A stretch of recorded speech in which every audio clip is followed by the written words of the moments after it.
మోక్షపటం theatres ని skip చేస్తూ direct గా ఓటీటీలో రిలీజ్ అయిన ఈ మూవీ ప్రెసెంట్ ఆహాలో తెలుగులో స్ట్రీమ్ అవుతుంది.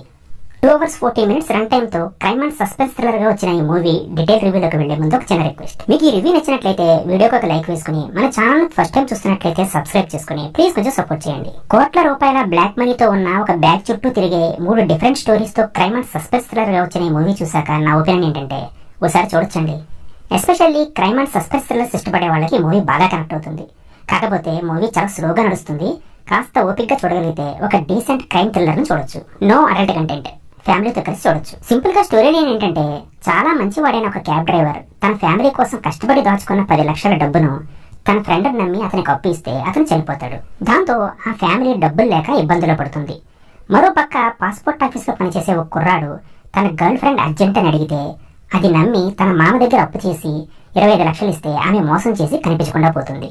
దాంతో అతను అప్పు తీర్చలేక ఇబ్బందులు పడతాడు. మరోపక్క పెళ్లైన ఒక అమ్మాయి తన సైకో హస్బెండ్ చంపడం కోసం తన లవర్ అండ్ ఫ్రెండ్ తో కలిసి ఒక బీహార్ గ్యాంగ్ కి 25 లక్షలు ఇస్తుంది. మరి ఈ 3 కథలు చివరికి ఏమయ్యాయి? ఈ 3 కథలకి ఉన్న కామన్ లింక్ ఏంటి అనేది మిగతా స్టోరీ.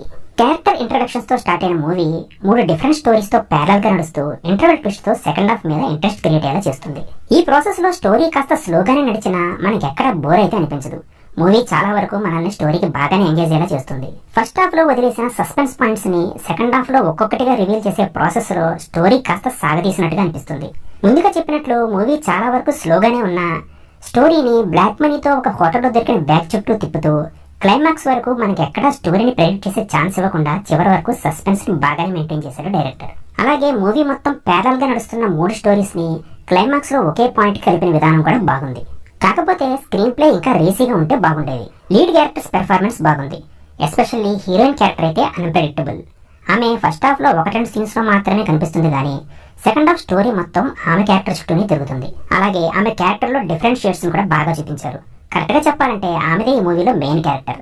ఆ రోల్ కి ఆమె పర్ఫెక్ట్ గా సూట్ అయింది కూడా. హీరో తిరువీర్ కూడా ఆ రోల్ కి తగ్గట్టు బాగానే పెర్ఫార్మ్ చేశాడు. BGM is main highlight of the movie. చాలా సీన్స్ లో మూవీని బీజిఎం తో బాగా ఎలివేట్ చేశారు. సినిమాటోగ్రఫీ కూడా ఈ స్టోరీకి పర్ఫెక్ట్ గా సూట్ అయింది. ఓవరాల్ గా మూవీ కాస్త స్లోగా ఉన్నా, సెకండ్ హాఫ్ కాస్త లాగ్ ఉన్నా, ఒక డీసెంట్ క్రైమ్ థ్రిల్లర్ చూడాలి అనుకుంటే ఈ మూవీని ఒకసారి ట్రై చేయొచ్చు. ఇక ఈ రివ్యూ అనేది పూర్తిగా నా పర్సనల్ ఒపీనియన్ అండి. మీరు కూడా ఈ మూవీ చూసినట్లయితే మీకు ఎలా అనిపించిందో మీ ఒపీనియన్ కింద కామెంట్ చేయండి. Thank you.